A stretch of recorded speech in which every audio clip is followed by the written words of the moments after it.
If Only It Were Chadwick by Louis Bass. Louis Bass lives in London. He is presently engaged both in England and India in extensive research into the life of Major A W Chadwick, Sadhu Arunachala. Part 3. I sit with him here. As I lived onwards, I found that almost every photograph had an inscription of some kind. Some of these seemed quite superfluous. Above one picture, he had written, "A disciple."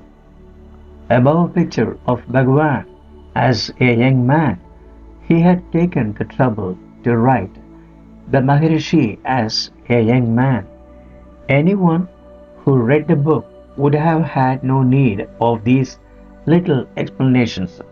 So he again seemed to be working on the assumption that his parents wouldn't bother. But other inscriptions were more revealing.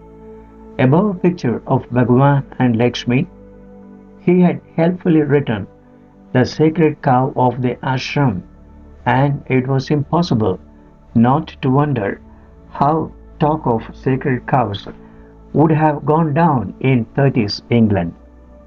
Below this is a picture of the old hall. The inscription is smudged, as if someone had nodded off while reading the book in the bath, but it is just about possible to make out. This is the room where the Maharishee sits for meditation. I sit with him here too, with the other disciples. How strange that his readers might not have instantly recognized the famous old hall, and that they might have imagined their son went there for private meditation sessions with this strange Maharishi. Above a picture of the Arunachaleswara temple, he had written, "The eastern gate of the marvelously beautiful temple to which I go each evening for meditation, at the shrine of Krishna." So presumably his routine had been to visit the temple early in the evening, then return to the ashram later and end the day in the vital presence of the Maharishi. This seems to be confirmed by the very last inscription. The picture shows the entrance of the ashram, which, if it weren't for the familiar archway, would be quite unrecognizable to visitors of today.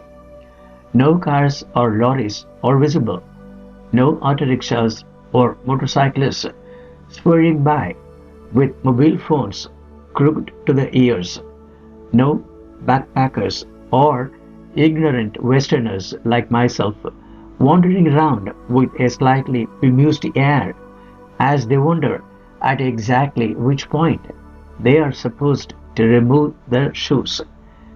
There are only two white-clad figures in the foreground whose stance somehow conveys the entrancing peace of the place.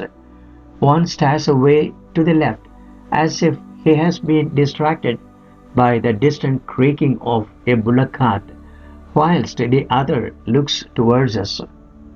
No doubt it was still a rare thing to see anyone actually taking a photograph. The archway itself seems to have appeared by a forest path in the middle of nowhere. There isn't even a wall on either side, so that it looks slightly surreal, like a checkpoint marking a non-existent border. Why bother having an archway at all when anyone can just walk around it, and there is no apparent difference between this side of it and that? But of course, this is no ordinary threshold. It is a magic portal, like the door of an enchanter's castle or the shore of prosperous island. If it seems to serve no apparent purpose, that is because this is a dream archway, and the domain it protects is not visible to the waking eye. Things may look and feel exactly the same after you have stepped underneath, but in fact, you will have passed through the looking glass. From then on, you may at any moment suffer a sea change into something rich and strange.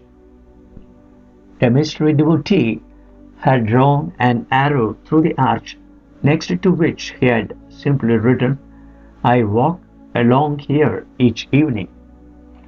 I was left feeling that the whole thing was just a sort of glorified postcard, even if his family could never understand Bhagavan or his philosophy. This Englishman abroad wanted to make sure that they formed at least some idea of the exotic place in which he was living. He wanted them to know what it was like to meditate in the temple each evening, then to walk back through the magic arch and settle down with the other victims of the enchantment at the feet of that strange Indian Prospero.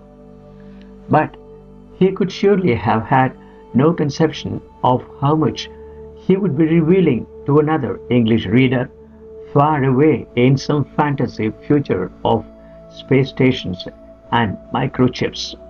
All unknowingly, he had told me much about his relations with his family, his life in India, and his devotion to Bhagavan.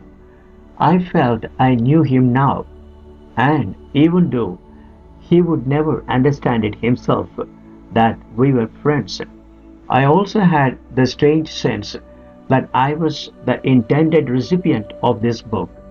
It might have passed through many hands, but the fact that it had ultimately washed up in the great jumbled sale of eBay and in such awful condition proved that it had never been treasured at its true worth. It had been smudged with dirty fingers, exposed to rain or bathwater, and unceremoniously used as a coffee mat.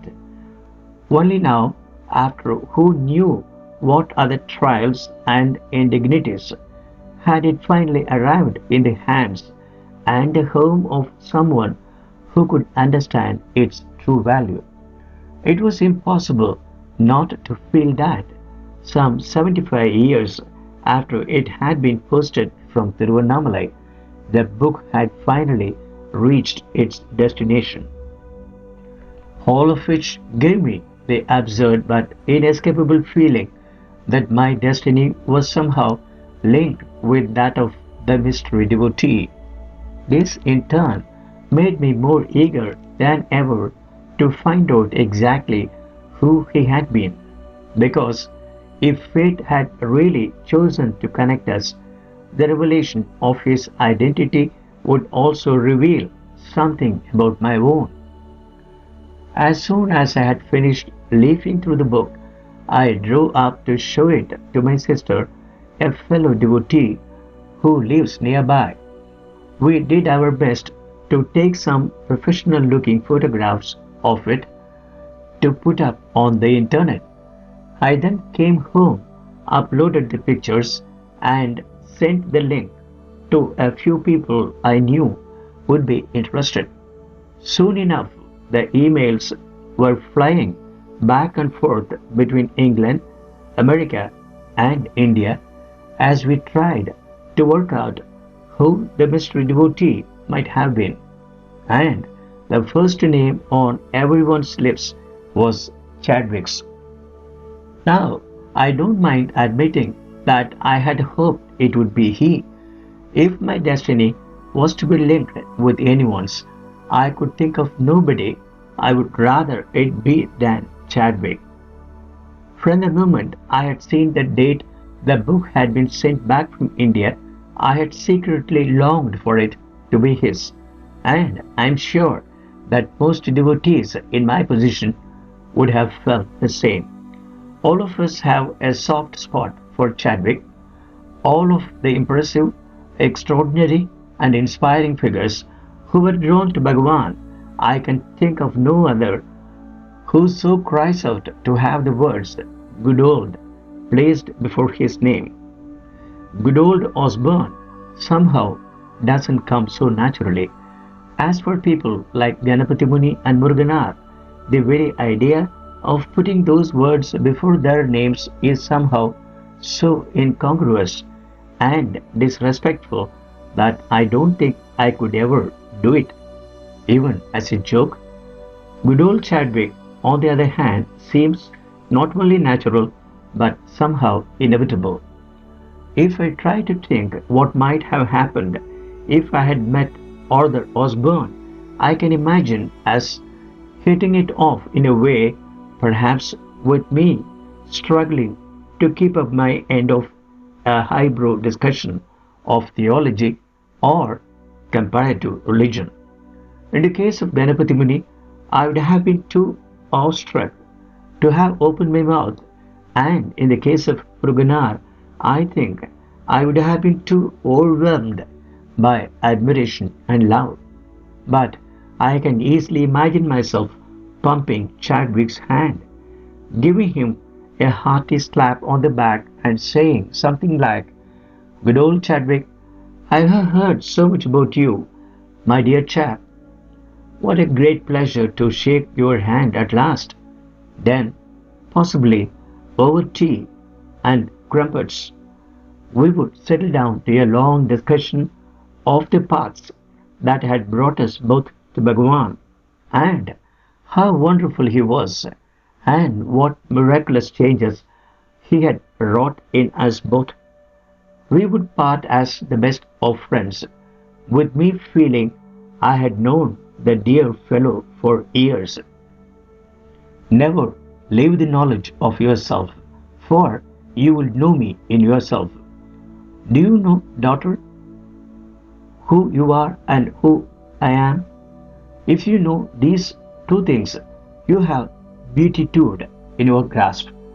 You are she who is not, and I am who is. Was it not I myself, hidden in your heart's core? O fire ever blazing, the soul who comes to know herself in you finds your greatness wherever she turns, even in the tiniest things, in people and in all created things. God says, if anyone should ask me what this soul is, I would say, she is another me, made so by the union of love. Catherine of Siena.